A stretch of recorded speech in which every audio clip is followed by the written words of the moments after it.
Hello and welcome to the CBB Supershow, brought to you by the FTN Network. I'm your host, Walter Waddell, aka Dub Deuces 85. We are just coming off of round 2, day 1. Got some teams into the Sweet 16, and what a slate of games it was. Some really entertaining matchups. Honestly, that was a really, really fun slate.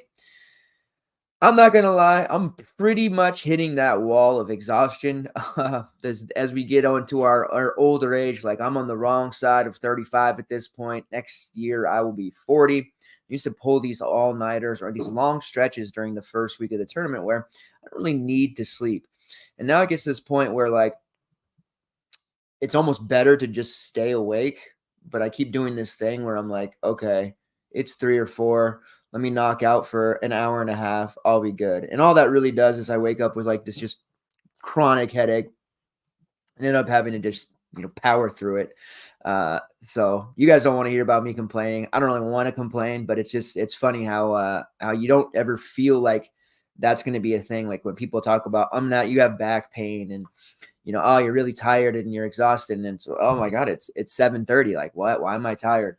But then when you get to that age and where that starts happening, it's like, damn, So really fun time. Today was a busy day in the Waddell household. We had multiple birthday parties and family gatherings. It was one family gathering, but celebrating multiple Waddell kids' birthdays as they all are within like a week or two of each other. The nice thing about that, I was able to watch most, if not all, of the NC State game with my family, doing my tilting thing. And cool story, when my oldest son, who's now 18, when he was like 5, 6, 7, playing DFS way back when, it's crazy to think, there was a game in the A10 that involved the Dayton Flyers. This was like a Scoochie Smith type of Dayton Flyers team. We were watching the game together and we got really into it. Right. And we were like cheering for overtime and it's like, we're bonding. He doesn't really at that age, like he knew what was going on a little bit, but he couldn't wrap his mind around why I was cheering for like individual players and not teams. Like he went with it. Like he really ran with it. And we got overtime. We were like rooting for overtime in that game. We're so hyped. Like I picked him up. We ran up and down the halls of the house. We're living in a duplex at the time. Just running up and down the halls of the duplex, just going completely bonkers, right? So we always remember that. Like that's a memory that he recalls whenever we're watching, or talking about DFS. And so today we're watching the NC State game, and I'm Mr. Superstition. Like I am Captain Contrarian and all the leverage and all that, but at the core of my soul, I am a superstitious human being. I have like I have like worry stone rocks. I got a lot of weird stuff that I do that you guys would you probably come to expect at this point, but it's kind of strange to even talk about. Anyways, so we're watching the NC State game and I say, hey, remember back when you were, your sister's age now, like 7, 8 years old, whatever. And we were watching that game that went to overtime. And he of course says, yes. So I said it would be nuts if this NC State game went to overtime. Like, it was DJ Horn disappeared. I had an NC State stack. DJ Horn disappears, got a really hot start. Mo Diarra is just absolutely just dominating, but he's getting into this BS foul calls because Trey Townsend is apparently LeBron James getting the Zach Edey treatment. Like you breathe on Trey Townsend today, you get called for a foul. Ben Middlebrooks was just nothing. Kind of felt like that was going to happen. And DJ Burns was just absolutely going up nuts, like making and everybody's talking about Burns. So he knows the drill by now. He's fully versed. Like, you ask me which players, my kids all do this. Like, what players are you rooting for? What are their jersey numbers? Who do you want to score? Like I've got them programmed that way, right? And so I tell him, Diarra, Middlebrooks, Horn. And I said, we're going to need overtime, son. Like, they're not going to make it. Diarra's doing well. He's pretty much at value, but he's got 4 fouls. If he even breathes on Townsend incorrectly, they're going to foul him out. Middlebrooks is not having a good game. It's going to require some overtime for DJ Horn to outscore Mega Chalk Johnny Furphy. And we're going to need to dig deep here. We're going to have to do something that we haven't done in a long time. And so he asked me, you're not going to try to pick me up, are you? And I said, yeah, I think I am.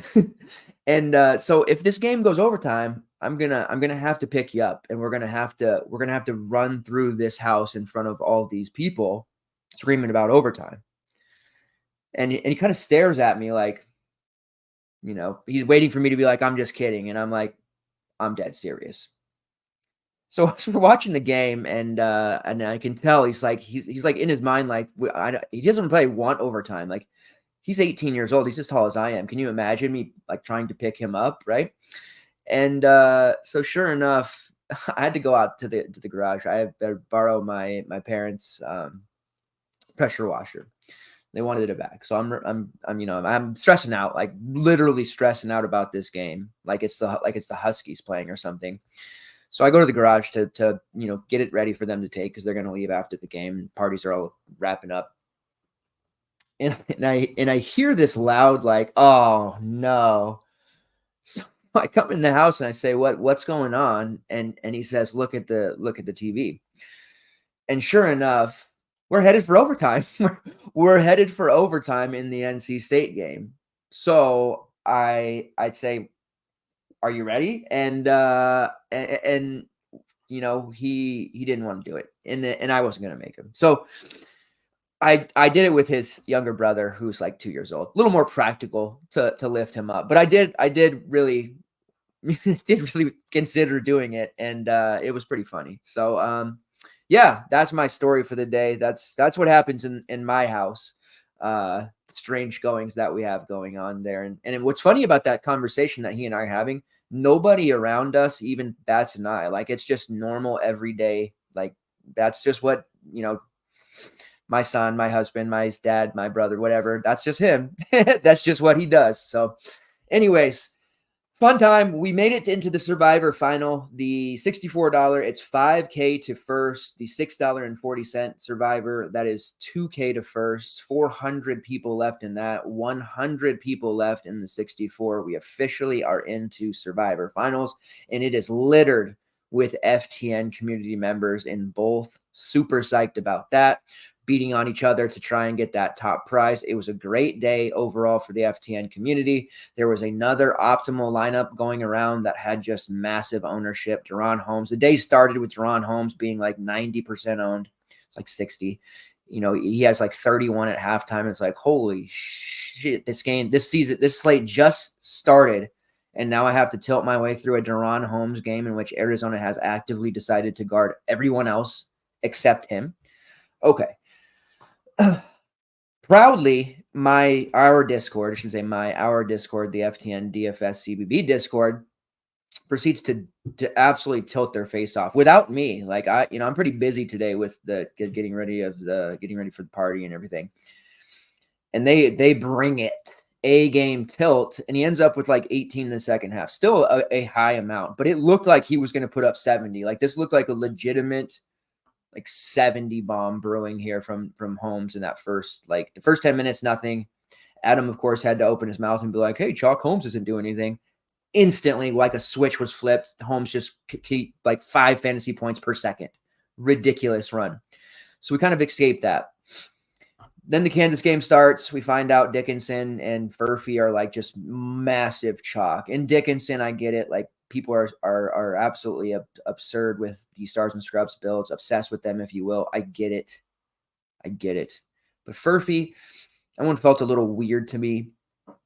And of course, the first 9 minutes of the game, both are absolutely playing like MJ. And it's like, okay, we're gonna be doing this today. We're gonna have to grind through chalk plays that we didn't play that are gonna have career games. Before we even get to our PMR.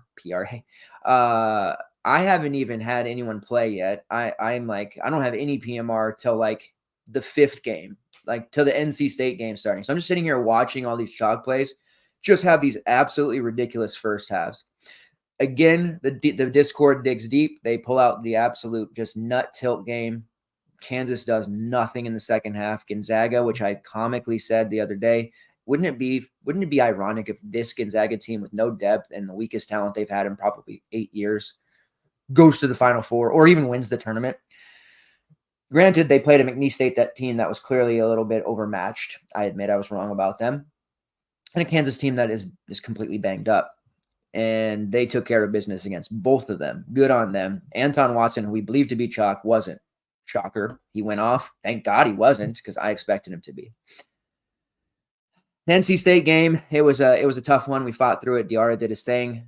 Rocket Watts predictably did nothing. We all played him. We had to. What choice did we have? The Duquesne's game, major chalk in that one. We all had to play, Jakob.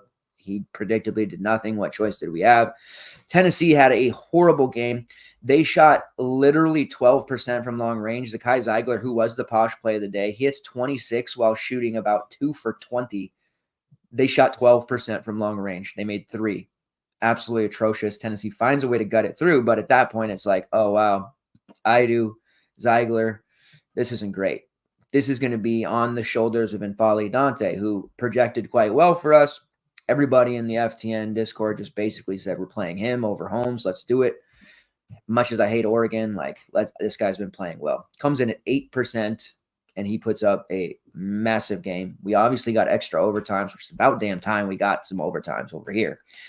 And he throws down just a game for the ages, 65 fantasy points. Here we are, green screens all across the board, Survivor final, absolutely a great day. This is the kind of days that I love. This is what the tournament can do, bring together this community, allow us to be weird, if you will, and make some money while we're doing it. Round 2, day 2 has a ton of great matchups, and we're going to break this down.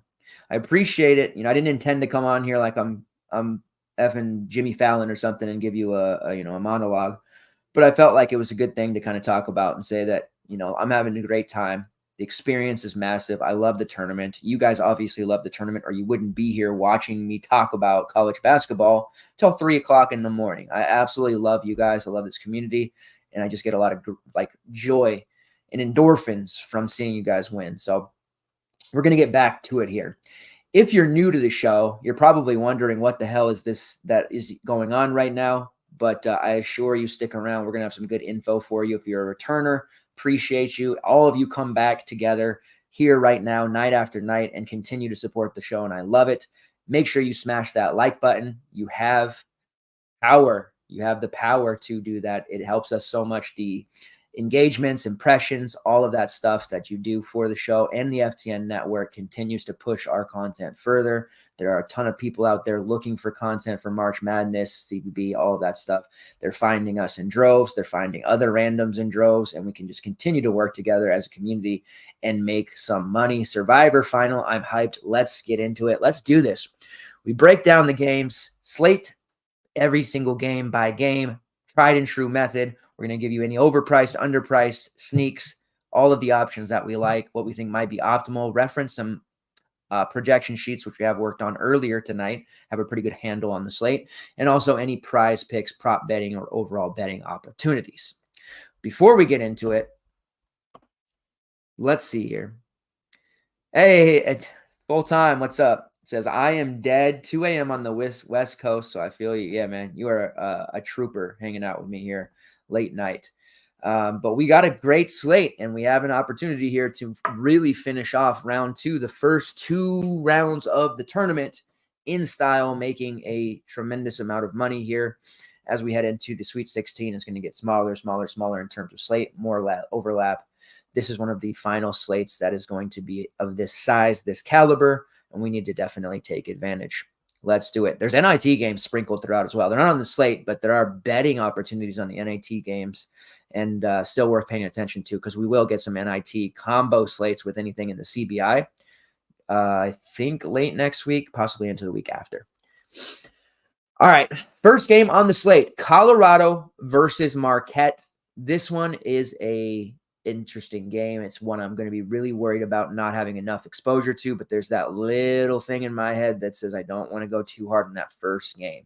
Just it has no real true bearing. Hammers, early games, whatever. I just have this thing where I like to keep my PMR open. I like to be able to make moves if I need to.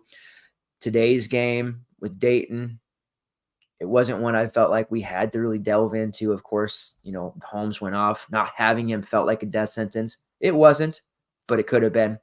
This game against Colorado and Marquette is definitely one I want exposure to, and I don't think we should actually be fading this one in full and worrying about anything with the time slots. Marquette is a 4.5-point favorite. The total is 148. Colorado got here because they are the team that has been selected, it seems, to make these play-in game runs. There's always that team that's on the morphine drip. They win their play-in game, and then they go on a little mini run. 102-100 win over Florida. Florida just has not been able to defend this season. That was a huge, huge game for fantasy purposes. Marquette got here because they beat Western Kentucky 87-69. The game wasn't so competitive in the second half, but in the first half, WKU felt like they had them on the ropes.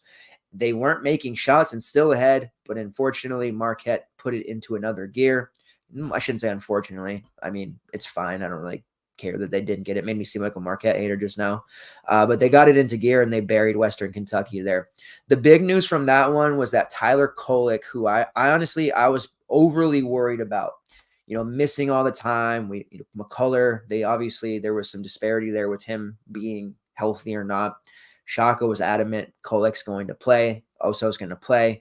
I was just worried that, hey, Marquette's probably going to win this game, and they will do so handily, I felt. Maybe Kolek doesn't play quite as much. How can we really look at him, even though his price is so cheap? A normal, healthy Kolek at 8-1 has to be considered a really strong play. But I didn't feel like he was 100%. But those questions are now answered. There is no worry for me, and there should be no worry for you either. He played 38 minutes against Western Kentucky. He took 13 shots, 18 points, 11 assists, and 6 rebounds. He also swiped 2 steals on his way to a 47. The price doesn't move at all. He's sitting there at 4.7. We just saw Walter Clayton have a massive game against this Colorado team. Granted, different style of player. Kolek can score, facilitate, well-rounded. Clayton is more of a primary scorer, but Kolek obviously can score. When backs are against the wall, they will lean on him. It's been Cam Jones lately, and he's fine at 8K with the way that he's been playing. He put up another 30-plus fantasy points there against Western Kentucky. His game's only going to be maximized by the presence of Kolek, but I do think his overall upside there does take a hit, and I would much rather play Tyler Kolek at 8-1 over Cam Jones 8K. But if we're going off prior performance, Cam Jones could mirror what Walter Clayton just did. That means Jones needs to be at least in your GBP player pool here. Maybe not so much as a main team look there, just because I would prefer to go with Kolek, which this is going to be an excellent point guard versus point guard matchup. KJ Simpson versus Tyler Kolek. Oso Ighodaro, he was massive chalk yesterday against Western Kentucky. Good chance he'll be so again at 7.5. I don't think I will be that heavy on him. The physicality that Colorado's front court has could give him some problems. Tyrese Samuel did have a good game. Alex Condon did have a good game. So theoretically, Oso can definitely get some stuff done here against this Colorado team, especially if we're looking at a higher scoring game. Now, the total of 148 is absolutely live to hit the over. I think we could be talking more like a 160-ish total here. And the game absolutely has to be in consideration for the extra period. We've been seeing some overtimes. We've been getting competitive games. It's what you want. So with that being said, I think Tyler Kolek is the way we want to approach this game. That's going to be tough because I'm getting the dream matchup that I wanted between Grand Canyon and Alabama, and I really just want to talk about that the whole time. So I'm going to have a tough time really delving salary into Kolek, a Grand Canyon stack, perhaps a little Utah State. We have UConn on the slate in a competitive game against Northwestern, Texas A&M, and Houston. We just made a bundle of money off of Radford and Taylor. Worst matchup now, but hey, I think they're still playable. Jamal Shedd's cheap.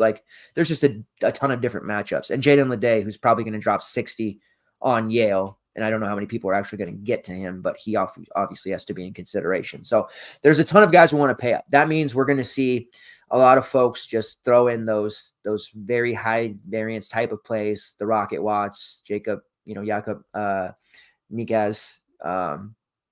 There's just so many values that can get you to these pay ups, and it could end up being worth it because we're looking at these lower scoring slates. Day one was high scoring because there were so many busted pricing. DK has recovered, and they've priced guys fairly tight once again to where, yes, there's value on this slate, but, it very easily could be a 3 fantasy point value type of thing. I'm wondering how many people are going to be using a player like Luke Hunger, who is still priced below 4K, went absolutely bonkers against FAU, but going up against UConn, we know Hunger's going to play minutes. We could see a situation here with Hunger getting 5 fantasy points at 70% ownership. I know I'm getting a little ahead of myself here, but that's just one of the ways I see this slate going in terms of construction. Other options for Marquette outside of Kolick, Jones, Ighodaro. David Joplin's a little bit spendy at 6'5". However, he clearly can get it done. He just popped a 40 there on WKU. He is the 4th option, but still fully capable of putting up a big score. Stevie Mitchell had a pretty nice one, 37. Like the Marquette stack against Western Kentucky would have absolutely been the nuts and done you quite well. The secondary pieces, I think we can probably ignore. Chase Ross is really cheap at 4.4, but with the Marquette starters firing on all cylinders like that, it just does not give him very many opportunities or minutes. Ben Gold, somewhat interesting still at 4.3, but again, his minutes are dropping as well, but he has a better path to fantasy points rather than Chase Ross. And then we've been seeing, Zaidi Lowry getting some minutes there. It's a very lean play. So again, I'm not really looking to them, not really looking to Trey Norman, who are both min price, and without injuries, they're just not going to play. So we're going to keep it to Kolick. We're going to keep it to Oso, maybe a little Joplin, maybe some GPP shares of Cam Jones.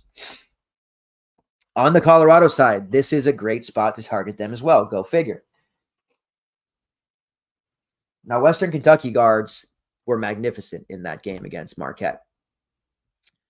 There was a lot of turnovers happening. McHenry couldn't seem to handle the rock very well. Brandon Newman was just completely disengaged. There was a lot to like, though, with some of those performances. Obviously, Tyrone Marshall, who's more of a wing, he went nuts. McHenry ended up having a pretty solid game. So there's going to be a path here for some of these Colorado options to work out in a high-scoring affair that starts us off Sunday morning.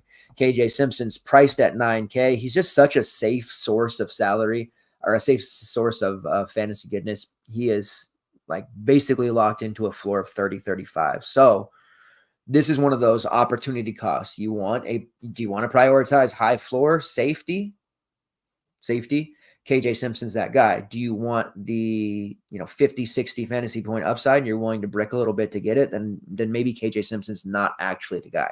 Not that he can't approach 50 or even 60. We definitely know he can. He had several of those performances in late February.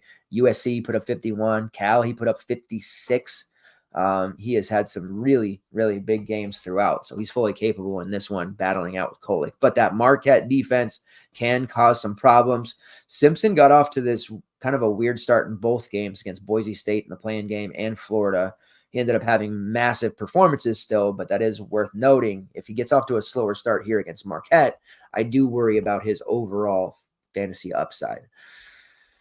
Tristan Da Silva, he was also major chalk on that last slate. He goes up $300 here to 7-1. This matchup between him and Oso Ighodaro is certainly intriguing. Both capable of stepping out and hitting threes. They can bang down low a little bit. I do think Da Silva is less appealing than Oso.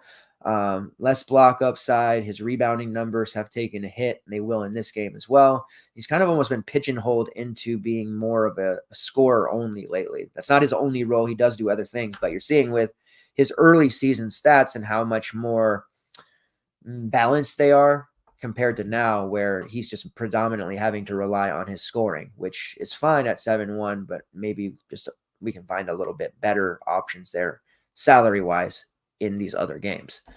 Eddie Lampkin's there at 6'2", staying out of foul trouble. He put up 37 against Florida. If he's going to continue to churn out 30 minutes, the 6'2" price point is just fine by me. Cody Williams is only 4'9". He did play 26 minutes against Florida, so he's in play. He only played the 11 against Boise State. He wasn't comfortable coming off an injury. He's still not 100%, but playing those 26 minutes, 9 points, 2 rebounds, 3 assists. There is going to be a spot here. If Colorado makes a run and they're going to win this game, I could see Cody Williams making some big plays. And if he's going to get close to that mark, 25, 26 minutes, then we absolutely have to consider him. He is somebody that I think is a sneaky value that may end up being sub 5%, but that could turn really quickly as people try to build some of these stars and scrubs like type of constructions. Maybe a guy like Cody Williams sneaks in. He's probably today's Ben Middlebrooks, which he's obviously more talented. He has more upside, but the situation, circumstance, price is relatively similar to what Middlebrooks is. And I'm not confident that we're going to get some sort of big score out of Cody, but I do want some GPP exposure because those minutes certainly are intriguing. By the way, we spent all night last night talking about Dane Danger, all day today talking about it. The magic number was 13. He played 13 minutes. Can't play the guy, right? All right, so Marquette, Colorado, plenty of options. Paying up a KJ Simpson versus Tyler Kolek, absolutely in play. Value in Cody Williams, definitely like Oso, definitely like Cam Jones. Let's move on to the next game. Utah State versus Purdue. Purdue's 11.5-point favorite. Total just a tick under 150. Utah State, got to pat ourselves on the back together as a collective group, all the folks out there, and their fans too. Like, oh my God, TCU, how could we draw them? They're such a tough matchup for us. Like, TCU is not a tough matchup for you. They kind of limped into the end there. And, you know, we play a lot of DFS. We watch a lot of games. TCU was just reeling heading into the final stretch of the season. They didn't scare anyone. They were finally healthy, but I think there was a little bit of imbalance there in their continuity was in the toilet, and they just did not look very good. Utah State did look very good, and they're going to need every bit of those good. I shouldn't even say good, great options. Great Osabor, who is 8'7", guard forward eligibility as always, had 30 fantasy points against TCU. Pretty pedestrian for his standards. He will need to put up a huge game, but I just can't use great Osabor here, I don't think. I like the price. He projects well on our sheet, early look. But Zach Edey, man, I just had such a bad taste in my mouth from that Trey Townsend game. Not that because he just blew up, like, good on him, man. Oakland's a fun team to watch. Horizon, like, I would have been any other matchup outside of like the Washington Huskies or St. John's, something like that, like a team I support a lot. I would have been rooting for Oakland to win. But NC State has successfully captured my heart as well as the hearts of others, Mo Diarra. So I was just in a position there to be rooting on our guys at NC State. But I had that bad taste in my mouth with Trey Townsend getting all of those Edey-like calls. So that makes me feel the opposite of warm and fuzzy inside. I feel terrible because I think Great's going to get a little bit ripped off here with some questionable officiating, which we're seeing in every single game lately. It's horrible. The officiating this tournament has been god-awful, and we're only in the second round, day 2 of the second round. What's to come here from the rest of these officials? So Osabor is obviously in play there. Like, granted, whatever the matchup is, it has to be in the consideration and in our scopes, but I don't know that I'll end up going there, and I'm curious to see where others might. Again, looking at early projections, Osabor does have a decent number. Any relevant projections out there, we can kind of tell what they might see as well. Osabor is somebody that I would expect to kind of pop on those sheets. I do prefer, if you want to use a Utah State guy, Darius Brown. I know Purdue's perimeter defense can be hit or miss, especially with Braden Smith, but he is banged up. Darius Brown is just so incredible. The way that he played in the kind of the mid part of that game there against TCU was just excellent. 10 assists. It's the second time in 3 games he has had double-digit assists. 10 points, 4 rebounds, 2 steals. I really like Darius Brown here. He makes sense as a balanced build option. We already know his range is going to be lower owned. We've got the last 2 days of construction data to really look at and say, wow, we got Wade Taylor at 5-6%. How did that happen? Wow, we got N'Faly Dante 5-6%. How did that happen? So Darius Brown, Not that he's going to put up a game like those guys did. He certainly can, and you've seen his logs. He's been extra productive here lately against tournament teams, SDSU, New Mexico. We're talking about some big-time performances against these teams. He is a great, underrated guard who can be a big-time problem here for Purdue. Ian Martinez exploded in the second half, put up 37.5 fantasy points. He knocked down 3 triples late. He got to the foul line. Ian Martinez, the last few games, has been getting to the foul line. Late. They're playing that, got a foul to stop the clock. Martinez seems to be the guy who is benefiting from that. He is only 5'8". He is very much in play for that reason. Mason Falzev, who is dealing with a shoulder issue, did play 23 minutes, and he was great. 8 points, 3 steals, 5 rebounds. Put up 24 and a quarter. At 5'3", I think he's fine. And then you have a few other options here that are interesting, but it's a kind of a chase the last game spot. And based off what we've seen the last 2 days, there's a good chance this gentleman might see ownership, even though it feels extremely grotesque. Isaac Johnson, who is the 5th starter in that lineup for the for Utah State. They've been bringing Josh Uduji off the bench. He played 29 minutes there. This is an Oregon transfer, by the way. He's 7 foot. Just, Oregon transfers are all over the place.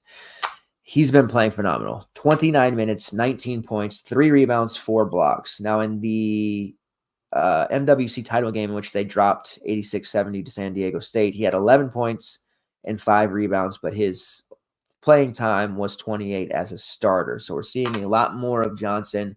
He is going to be out there, and what it looks like is we're talking about a 4 or 5 price point where I think people will look and see, oh, he's played 28 plus in back-to-back games. I need value. I'm going to use this guy. Not a great spot. He'll have more to do with Edey than Great Osobor will, at least initially. This just spells doom for Isaac Johnson. In case you are wondering, he has a fouls called rate of 6.2. His freshman season at Oregon a couple of years ago, and he had to sit out 1 year because this was before transfers were given to everyone. 9.8 fouls called per 40. So definitely a risk there. You could put him up like Fiorillo from Vermont the other day. Ended up using him, but he projected decently because of minutes, but he just ended up fouling, and it didn't matter. So I could see that happening here for Johnson. Josh Uduji is interesting. He is 3.8K, one of their primary bench pieces. He played 21 minutes in the game against TCU. You've seen there in several other games, he played over 26, 34, 23. Like, he's just a pretty steady overall option in terms of playing time. Maybe not necessarily production, but he is definitely a guy at 3.8 I think we can look at. And I have a lot of interest in him there just because it's going to be like a Rocket Watts-esque play. It could just be 7 fantasy points, but there's really big upside for so much more. He, of course, transferred in. This is an English kid transferred in from Coastal Carolina. Utah State's done a phenomenal job with the guys from Britain. Uduji did do some spot start duty here. Fresno State, he played 42 minutes, went to overtime. They won. He put up 15 and 2. They played Fresno State a couple of weeks later. He started. They won. Went to overtime. He put up 8, 6, and 2. Yesterday's game off the bench against TCU, 20% usage rate, 21 minutes, 8 points, rebound, and assist, 2 blocks, 2 steals. It was a solid outing for him.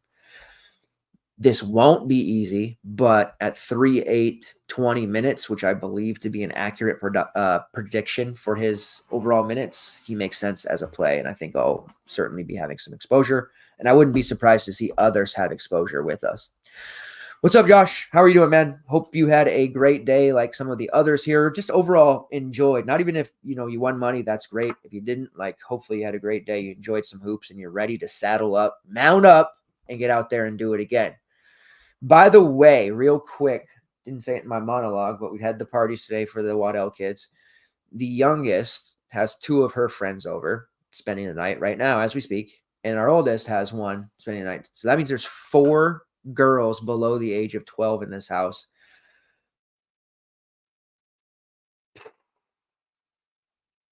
I'm just watching that door, ready for it to swing open at any moment. So the reason I'm bringing this up is to apologize in advance if I get pulled away for a second.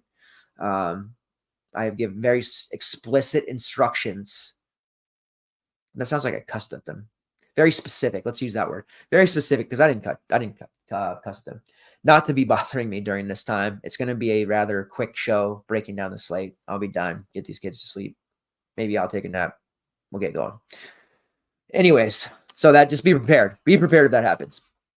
On the Purdue side, the decision's always going to be Zach Edey. He's priced at $11K. We made it. We made it to $11K. We've been, over the last couple of games, and he was $11K earlier in the month, but the last couple of games have been teetering between 10-7, 10-9. We're back. We're there at the $11K. 65 fantasy points. But you know what? It doesn't hit the same at $11K as it does at like 8-8, 8-5, like Dante did today. It's a little bit tougher, but I don't mind him. If you feel like you want to stuff Edey in, hope to get 60 and really just kind of, battle your way through the rest of the slate with a bunch of lower end values, by all means, but that opportunity cost is high. And what's proven today and yesterday, you don't necessarily need those pay ups if it wrecks the rest of your lineup. You're going to need a big score, but too often, especially right now, we get 2 for the price of 1, putting up 40 plus at a fraction of the price, which is what happened yesterday with the Texas A&M Aggies, which you could have used 2, 3, 4 of those guys. So I'm not using him at $11K. Big surprise. Braden Smith is cheap at 7.6. That's a pretty eyebrow-raising price after he just put a big number on Grambling. Nice thing there about Purdue, they still played their guys. That they had to get that monkey off their back. They couldn't mess around. Even up 20, Grambling team that can hit shots. They ran their starters deep into that one. So 11 points, 10 assists, 5 rebounds. It's the third time in his last 4 he has hit the 10 assist mark. He's great at 7.6. Balanced build. Braden Smith versus Darius Brown. That could be an intriguing little matchup there. Now, Lance Jones is going to have to guard one of those guys, and he has been a very solid, maybe not like supreme upper tier elite, but he's you don't want him guarding you. And when he does, he causes problems. So might he guard Darius Brown? Perhaps. I think you could see him on Mason Falzev there, just trying to keep him in check. But that is something of concern that I am going to be aware of. He's okay at 5'6". I think you can utilize him, but he's just kind of out there he'll have those pop games, but he's really out there for defense, honestly. Mason Gillis, I mentioned in the last Purdue slate, I needed to see him brick so we get that price back closer to 5K. And then if we get it under 5K, we're on it. He bricked. He put up 3.5. He's gone from 5.6 to 5.1. It's still just a teeny tiny little bit out of whack, out of touch for us. So we're not going to probably be using him. Trey Kaufman-Renn, as we predicted, we thought, hey, he could see some extra minutes here. Let's go with him. I didn't use him in that one. I wish I had. He played 23 minutes, and he showed flashes of why he was such a highly talked about and hyped machine after their foreign trip, because he was putting up such huge games. 4K is an intriguing price for him up against Utah State. Probably slips back in that 15 to 16 range. But if Purdue does what 80% of the industry say they're going to do and march to the Final Four, then there's going to be a situation here against Utah State in which they end up winning by a big number. So Kaufman-Renn could see an increase. We'll see, though. As far as anybody else, you're really just kind of, tempting fate. Camden Heide played 22 minutes, but that was in that Grambling State blowout in the Wisconsin game in the Big Ten title tournament. He played 16, 14 against Michigan State. So he's okay at 3.3 if you want to super punt him and you're really adamantly want payups. Let's say you're oh, you know what? I want Edey. I'm on that. I want Lede because of the DBP. I'm on that. Maybe you decide you want a Grand Canyon guy. You're on that. Then you're going to have to really do some heinous things with the rest of your lineup and put up some really weird scores. So decision point there, make it, with Purdue, but I'm not going to be there using him. He rarely hurts me to the point where, I'm dead. And he's been kind of lower owned. It's actually intriguing or contrarian to use him, I think, at this point, because he's been faded by so many of the masses. On that last slate, I think less than 25% got to enjoy his 60, but it's just such a huge opportunity cost.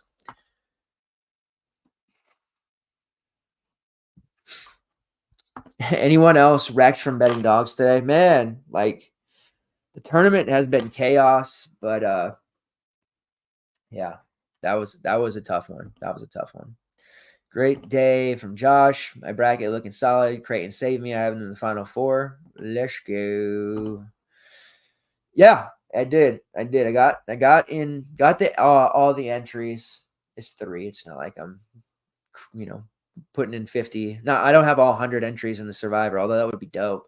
I got 3 through, so we're in it. We're out here. We had a nice night slate as well. The turbo slates continue to be profitable. I hope you guys are checking those out and playing them. Basically, what's happening is, if there's news or anything changing or something that you have a very high affinity for, the majority of people aren't going to be playing, especially the night turbo. They are going to play it. They're just going to plug in what they had from the main slate as much as they can.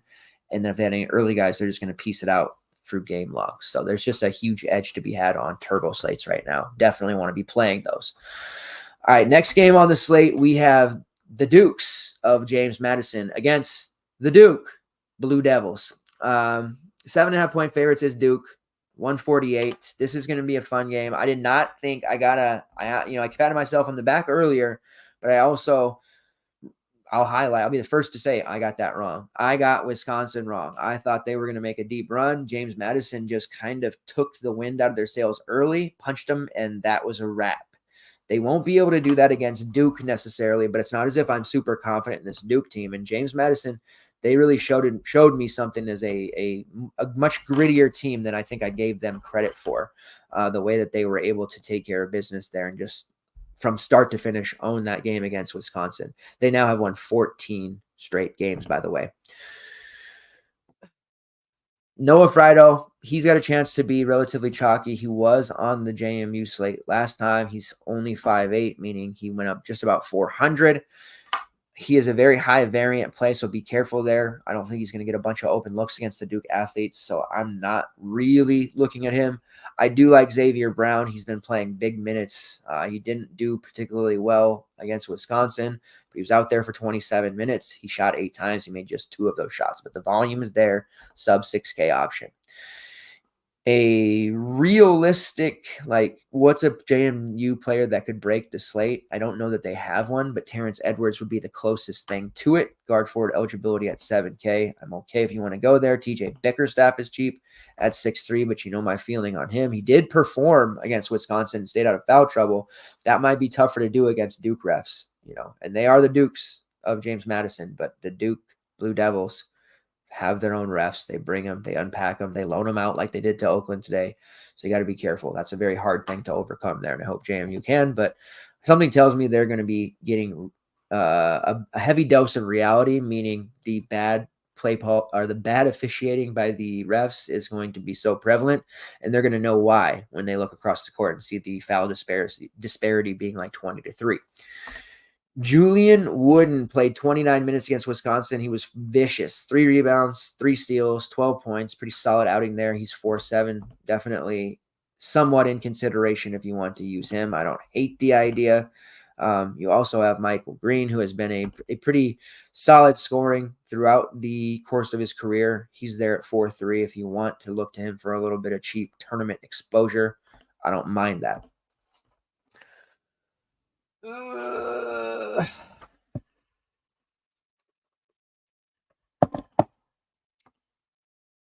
right.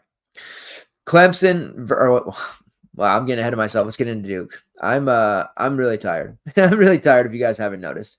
All right. Kyle Filipkowski, 8'5". We're not paying that, but it's worth noting, hey, the kid only scored 3 points. He took 1 shot. And that got me thinking, how many times in Kyle Filipkowski's career after, maybe 5th grade Boys and Girls Club ball, how many times from that point to now, college basketball, not football, did he take 1 shot? Did he score 3 points? That's got to be such a small number. There's probably maybe 2 or 3 times he's ever only scored 3 points in a game or only taken 1 shot. They didn't need him against Vermont, but he still put up 33 with 3 points. So it makes it hard to not want to have some exposure to Flip. Thankfully, they didn't hold us hostage. They didn't price him at 7.9, 7.5, any of those silly prices. He priced at 8.5, which means his ownership probably won't actually be that high. So it does make him an interesting look for GPPs. Tyrese Proctor, I think, is the move here if you want to use a guard at 6'3". He's basically playing the entire game. So you have that. Caleb Foster, of course, is out. So those minutes have been going there for Proctor. Jeremy Roach is only 100 more at 6'4". He had a nice 30 spot against Vermont. He's playing really well. I don't mind either of those options. But for me, I think the one Duke Blue Devil that might make my main lineup is the 6.1K price Mark Mitchell, who should be safe for 20 to 25 fantasy points. And this one, back-to-back games, he's played 35 minutes, heavy part of this rotation, heavy minutes in store for him. I think we're talking about Sean Stewart. He's semi-dead, like he's playing 6 to 10 minutes. That's going to be the most, unless there's foul trouble. Ryan Young, same thing.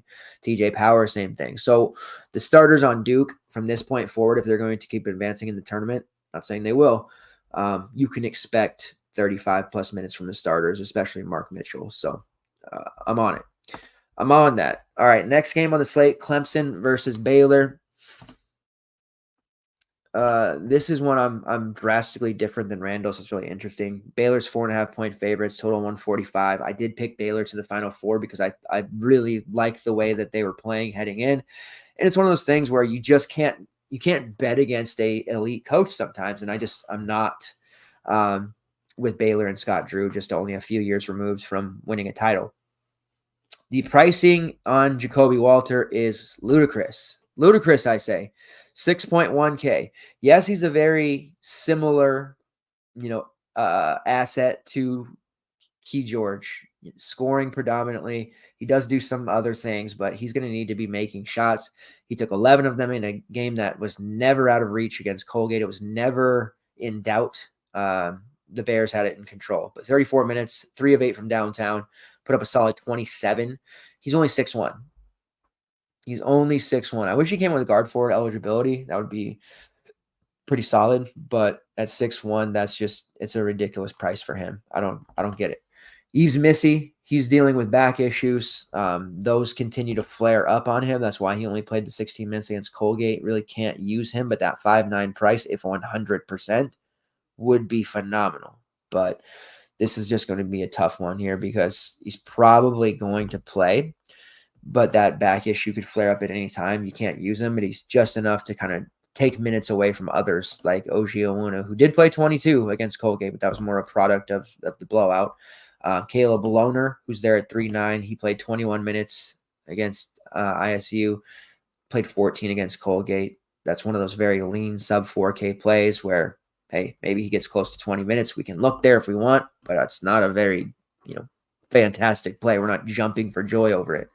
Jaden Nunn's cheap at 5'7". Without Langston Love, his minutes are solidified. His shot attempts and usage are solidified. Another guy, though, that's predominantly going to need to score to get there. That leaves us with Ray J. Dennis at 7'3", who's just too cheap. He had 31 there against Colgate. Very solid. 9 assists, 10 points, 4 rebounds, took 8 shots, just about as efficient as you can be there. Shot 40% from downtown, 50% overall. Don't hate him against Clemson. Now, the pick and roll action of New Mexico and their guards and how well Jalen House has played, I thought they would give Clemson a lot of trouble. Turns out Clemson read the scouting report, and executed to a T. I still like Baylor. I like their guards in this matchup. I think Ray J. Dennis could be a very strong play. It's going to be tough to get there because Jacoby Walter's just so cheap, but I do envision both eclipsing the 30 fantasy point mark here. And then Jalen Bridges at 7'4", who had a really big outing there against Colgate, 36 fantasy points, his third game in the last 5 where he's eclipsed that mark of 36. At 7'4", he's okay as well. Clemson, PJ Hall. Which version of PJ Hall is going to show up? Is it going to be the one that drops the 50s, or is it going to be that one that puts up sub 20? Foul issues continue to hit him. We mentioned that heading into the New Mexico game. Hey, this is a good price for PJ Hall. I want exposure, but the way he's getting into foul trouble lately has alarmed me, and that is exactly what happened in New Mexico. 4 total fouls, cost him minutes. He played 19. He was really, really pedestrian. Tough to use him, especially right now with all the various options in that range. And we're talking about a very, very stiff matchup here against a Baylor team capable of playing physical, but also dead-eye three-point shooting, running the press, running the break, whatever. They're just going to be too much for Clemson to handle. So I want exposure here to the Baylor guys. Hall at 7-6 is just a GPP look. I think it's just too hard to predict right now what his minutes are going to be, and I don't want to break out on a play like that. Fading him could be extremely risky. Ian Sheffield at 6'9" is an elite tier GBP play. Third time in the last 5. He's put up 30+. Great rebounding rates. 14 rebounds against Notre Dame, 16 against Syracuse, and 12 in that dominating win against UNM New Mexico Lobos. Joey Girard's cheap at 6'3". I don't really want to use him either, so I probably won't. Predominantly as scoring, I think he could struggle here. Chase Hunter at 5'8". Put up near 40, 21, and 6. He's playing with a god of confidence. 4 straight games, he's taken 10+ shots. He was 0 of 10 against Boston College, though. But in those other 3 games, 8 of 16, 5 of 10, and 7 of 14. Hunter is finding a way to get it done. At 5'8", he's a fine alt play if you need one. Jack Clark, 5'3". That's a cheap last man in, throw in type of play. We're not starting there with him, but you do see 6 points. Put up 26 fantasy points with 6 real. He's just such a strong multi-category producer. He's going to be able to rack that up. I think we see him put up 20+. So he is the guy on Clemson on the other side that I'm certainly looking to roll with. All right, the dream matchup of the slate, the one that I wanted. My back. All right, why do we got to get old, man? Why do we got to get old? Anyways, this is the dream matchup. When the brackets came out, like I kind of was happy because it could happen, but I really wanted that first round Grand Canyon Alabama matchup. Just wanted them to flop. Grand Canyon looked phenomenal against St. Mary's last night. They really used their athleticism to cause a lot of issues for them. Alabama dispatched of Charleston, a team that doesn't have those same level of athletes, relies on the three-point shooting ability. Rain Smith was ice cold. They did a nice job defending him. They let Burnham cook in the middle. Here we are. We have it. Bama versus Grand Canyon. Bama's a 5.5-point favorite, total of nearly 170. Obviously, we're going to want exposure here in droves. The first play that sticks out is Ray Harrison from Grand Canyon at 5'9". That is just a ludicrous price. Now, we used him on the slate. There was a 3-gamer, which included the WAC final. He had 19 real, 5 of 17 shooting, really struggling with a shot lately. He put up roughly 26, 27 fantasy points, which is solid. Much more upside there for him. I think he'll be a relatively chalky type of play because looking at it, it's just way too easy of a price point. He's going to have the ball in his hands a ton, and it just seems really likely he's going to be able to absolutely detonate, put up a huge, huge score, break value, all that good stuff. I'm okay eating chalk. That's the big difference when you're looking at chalk pieces like this as opposed to, cheaper guys or a player that is just, you're not too high on, but the masses are using. So it feels like a bad chalk place you want to get off. To me, Harrison does not feel like bad chalk. He feels like excellent chalk. I want a ton of exposure, and I'm going to get it there at 5'9". You look at the rest of the roster, all under 6K, aside from Tyon Grant Foster, who, cool story from him, the drill, coming over from Kansas, DePaul, JUCO levels everywhere, had some heart surgeries. He's playing as well as anybody. He was fantastic against Wisconsin. 6 of 13. He was able to play 39 minutes, put up well over 30 fantasy points. I'm definitely liking Grant Foster. He'll be less popular than Harrison. We'll probably see some ownership there on Gabe McLaughlin. McLaughlin put up 38 in their game against St. Mary's, 12 points, 11 rebounds, 3 blocks, 3 steals. That's what he does. Like the scoring, maybe not so much. That was a bit of an outlier. But he fills up the rest of the box score with steals, blocks, rebounds, assists. He's very good. He's forward eligible. He is just always around the ball, the true hustle player, but also is able to contribute with stats instead of Fitbitting the whole way. So there's multiple pieces of Grand Canyon in the stack that I want. We're talking about a Grand Canyon team. They're about 116th in pace. They are perfectly happy, perfectly capable of getting into a high-scoring, fast-paced affair here with Alabama, who is 7th in the nation in tempo currently. With the various Bama plays here too, I think this makes sense as the best stack of the slate. I think we really want to try to prioritize 2, maybe even 3 pieces here. I think Harrison and McLaughlin, they end up being relatively chalky. We can, based off what we saw hurt Bama with Burnham yesterday. We can look to some of those front court options. Maybe someone like Lockwer, who does tend to play on the perimeter more often than not, but he does have rim protection ability. He can rebound out there at 5'5". He, to me, feels like a GBP type of sneak. You have Duke Brennan, who transferred in from ASU, playing a 20-minute role. He's shown a little bit of upside, but the 5'4" is probably a little bit too high for him. I'm looking to Lockwer as my main leverage piece there, but I'm playing Harrison. I'm probably playing McLaughlin in my main build there, at least two of those guys. Blackshear played 21 minutes in the last game. Now, it was only 2 years removed from being the highest usage player on this team. Now he's like the 5th, 6th, 7th option. So I'm always like weary of fading him completely because he's only 4'6". He could absolutely pop off. He's shown it in the past. He's just playing his role for the betterment of this team. Kudos to him. We do have Colin Moore at 4'8", so sub 5K. He was 5'8" last time they were on the slate. He was 5'4" yesterday. He's been fairly pedestrian, but now his price has dropped another almost 1K, sitting there at 4'8". Colin Moore, somebody to certainly consider the way that he played against St. Mary's there. 10 points, hit a couple of threes, was very aggressive. I think Colin Moore is a value option we can look to for sure. Alabama, Mark Sears, he's 8'8". It's probably too cheap for him. He's so reliant on the scoring, but if he's going to score 30 real, that makes it really hard to fade him at 8'8". So I get it. He's going to be one of those dudes. Aaron Estrada's only 600 cheaper there at 8'2". He's been putting up some big numbers lately. He did again with a 13, 7, and 8 performance. Been flirting with those mini triple doubles lately. So I don't mind him as a run back too. It's a big opportunity cost, but because those Grand Canyon guys are so cheap, and if you're not using Ty and Grant Foster in that stack, you can easily get to Estrada or Sears in that one. 6'4" Grant Nelson. You know the drill with him. I don't really like him when he deals with stiffer front courts.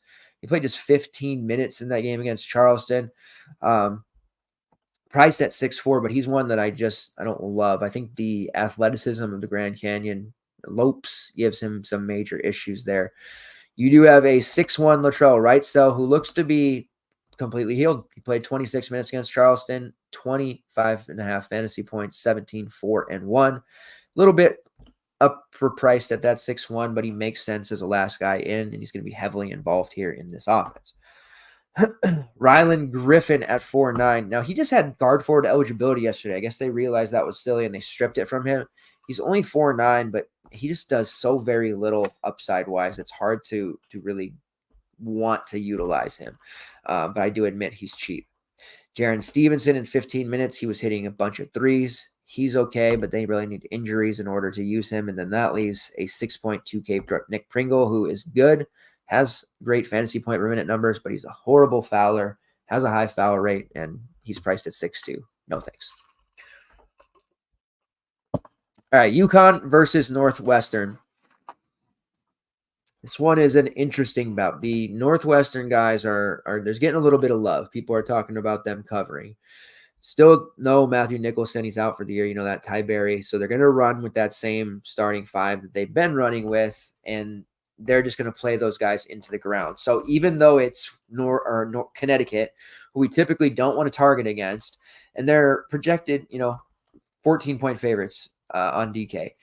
So we don't necessarily want to get involved with too many Northwestern guys, but with the volume they get because they play just about every single minute, it's hard not to consider them in any scenario or situation. Barnhizer, Bowie, Martinelli, all playing above 36, 37 minutes. Ryan Langborg he fouled out in 22 in their game against Wisconsin. He is somebody who had a fairly strong game in that overtime win over Florida Atlantic. 27 points, 4 rebounds, 3 assists, played 41 minutes. So you can expect Martinelli, Langborg, Bowie, and Barnhizer to play 37-plus minutes. That leaves Luke Hunger to man the 5. He was pretty solid. 8 points, 8 rebounds, 4 assists. I wouldn't count on that replication here, especially against UConn, but he's sub 4K. The fact that he continues to start should at least make him somewhat of an intriguing option for you. Bowie is an elite play. Large field GBP. Nobody's going to be using him. He's only 8'3". He can definitely break a slate, but against UConn, that might be tough. Although UConn did give up some pretty big numbers to Swenson yesterday, so it is possible. As far as who I want to roster, to me, Klingon's still pretty cheap. I think he has the opportunity to put up a 50 plus. He only got 20 minutes against Stetson. He got into foul trouble there, but he put up a 36 almost in his sleep. It will be a tougher proposition against Northwestern, but without Nicholson, they have much weaker interior options. I think Klingon is right back in line to put up a big number. Balanced type ability makes sense. I think he could be a possible posh play of the day contender. All right. Stephen Castle, Alex Caravan, and Cam Spencer all in play. Tristan Newton's 8'6". That might be a little bit priced up, but a competitive game. You can expect him playing 35 plus minutes. As far as Diarra, he's been solid. He's playing the 18 to 20 minutes. He can probably jump off here. He's 4'7", just under 5K. Not going to be the same level that they saw against Stetson. Northwestern clearly a step up, and I think that negatively impacts Diarra and his overall playing time.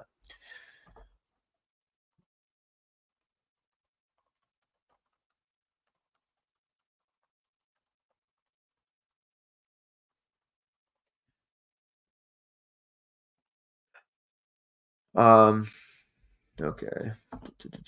Sorry, there is a crisis happening in another room, folks. There is a crisis. Spencer at 7'2". I really like him as well. It's kind of a sneakier option. He just tends to really ball out in these, closer games. Even though it's a 14 spread, do we really think UConn's just going to murder them there? Like they could, with the way that they looked yesterday against Stetson, they could. But I think this group around Boo Buie, they have a chance to at least shoot their way back into it, even if they fall behind. That's good news for Spencer, as he'll likely play 35, 36 minutes. And he has been a walking 30 plus when he does receive that kind of playing time. But I think Klingon is our best overall look here. All right, next game on the slate, we just have two left: Texas A&M versus Houston. Houston's a 10-point favorite, total of 134.5. Now we had the great Texas A&M, explosion there in their last game to advance in what a lot of people thought was going to be an easy Nebraska win. Wade Taylor's really cheap at 7'8". It's a terrible matchup on paper, but like I said, volume-wise, he can still get there and do some damage. Tyrese Radford, 7'5". I always like him. Going to be hard to use him against Houston. Anderson Garcia. Obaseki is only 6K, so he remains relatively cheap, but I have that rule. If it's a bigger than 4-game slate, I really try not to roster against Houston, and I think that we got what we needed out of the Aggies. Not to say we're using them and casting them aside, but we got what we needed out of them. We don't want to force. We don't want to chase that good performance. It's hard sometimes to be like, they're going to be low owned again. Let's go right back. But I think that's a little bit tougher proposition here for them. Houston-wise, Jamal Shed is fantastic. He's only 7'7". He has to be considered a true core play. They put up a huge number against Longwood, to be expected, so he lost a ton of minutes and still put up a 30 in just 25 minutes. So I absolutely love Jamal Shed. Great usage rate, high steal rate, high assist rate, contributes in all categories. He's definitely a main team look. Juwan Roberts is only 6'1", not for the faint of heart there, because he's playing through the knee issue, and he's giving them what he can. He played 13 minutes against Iowa State in that blowout loss. He played 19 in the blowout win against Longwood. So he's probably trending back towards playing 20 plus at 6'1". If he was a full, clean bill of health playing, I don't know, it'd be really hard not to want to use him. Playing, 32-ish minutes, it would be a no-brainer play at 6'1". But unfortunately, that's not going to be the case, and it is one of the latter games on the slate. LJ Cryer's fine. He's another one of those scorer types. Manny Sharp's really cheap at 5'8". I know he has a high amount of variance when it comes to his actual production, but 30-plus minutes for 5'8", there's definitely a pathway there for him against Texas A&M. And we saw Kasai Tamanega for Nebraska put up a big game. Bryce Williams put up a big game. So there's no reason to think that Manny Sharp can't at least have an opportunity to, be on the optimal lineup here at probably what amounts to minuscule overall rostership. You have some value with Milik Wilson. We have Damian Dunn. Both have lost some shine because of the fact that Ramon Walker, who is dealing with a knee issue that's taken multiple months and games away from him, he came in, played 13 minutes, looked pretty solid. Not looking to play him at 3-2, but it's enough to throw players like Dunn, Mielek Wilson, Sharp off there. So we'll have to see how his reintegration there negatively affects others. Damian Dunn has played 20-plus minutes in back-to-back games, which includes a 25 against Longwood. Probably not going to be the case here against Texas A&M, but it is worth noting that he has been a very active player lately and somebody that is finally starting to look a little bit like his Temple version of himself. Last game on the slate, Yale versus SDSU. They got here. Yale did by outlasting Auburn. Auburn's guard play was tough. San Diego State got here because they rode their star, Jaden Leday. Starting with the SDSU side, I don't really want to deal with the guards. It starts at 8'9" for Jaden Leday, who can definitely put up a huge number there.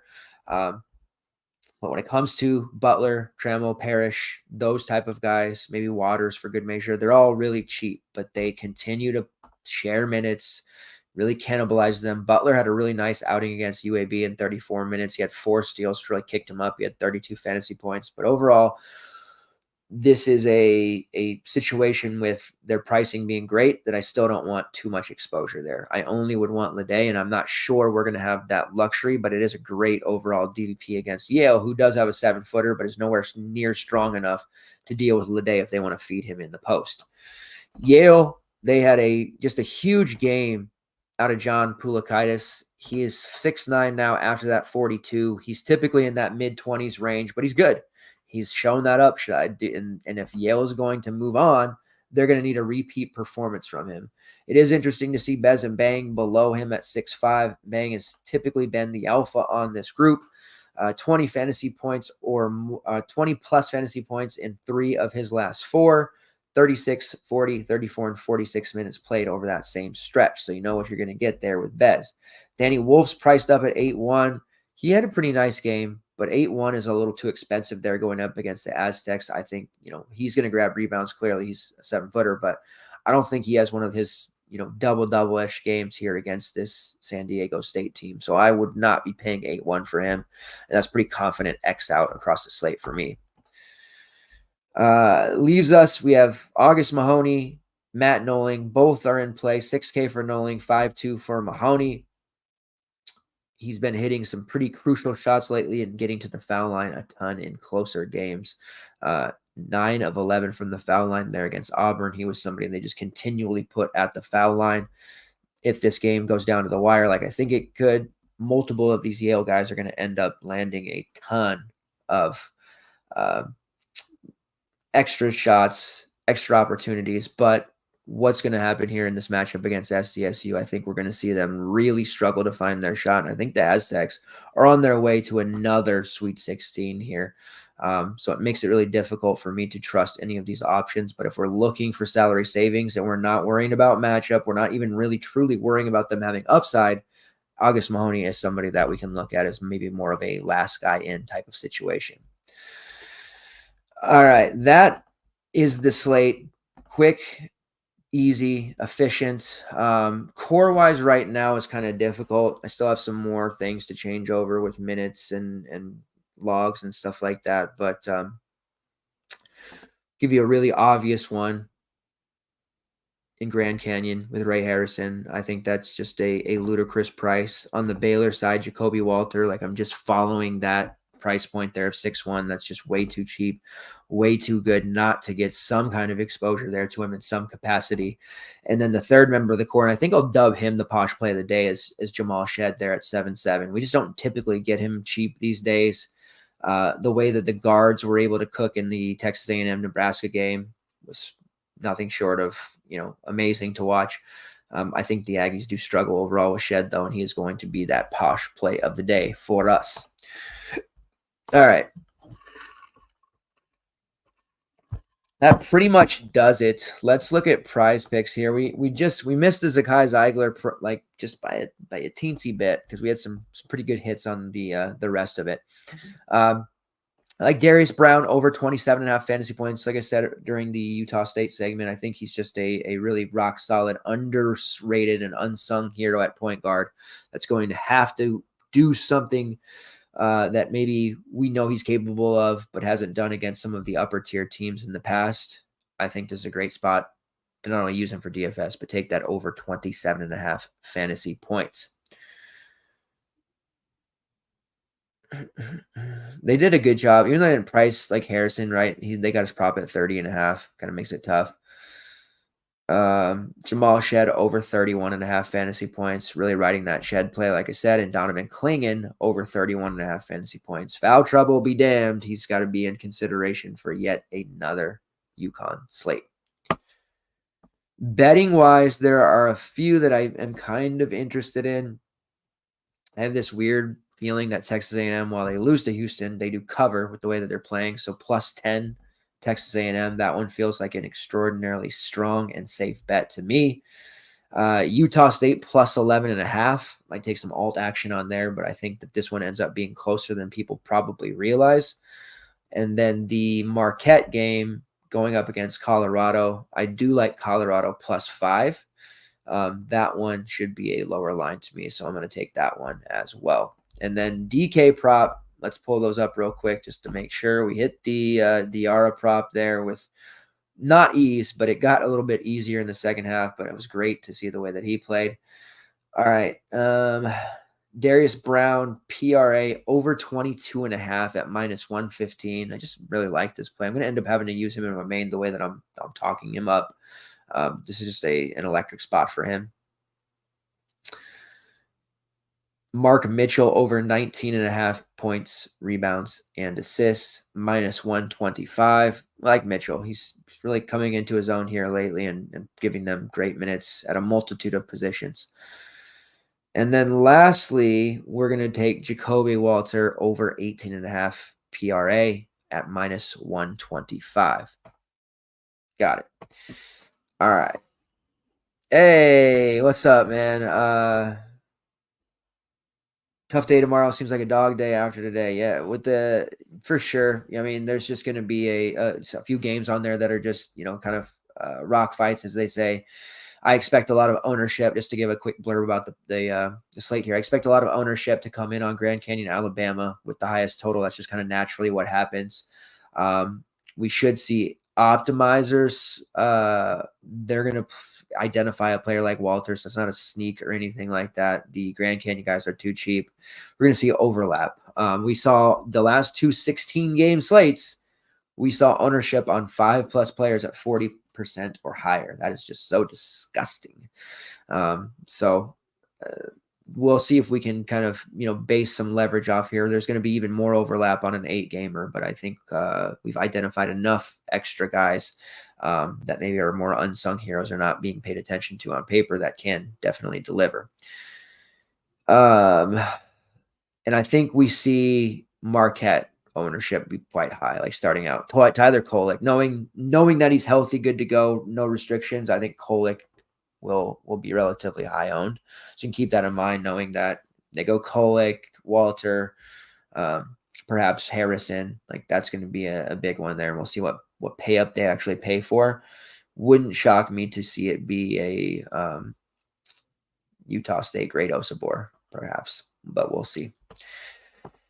All right. I appreciate everyone who tuned in live. I'm just admittedly loopy tonight. It has really caught up to me. So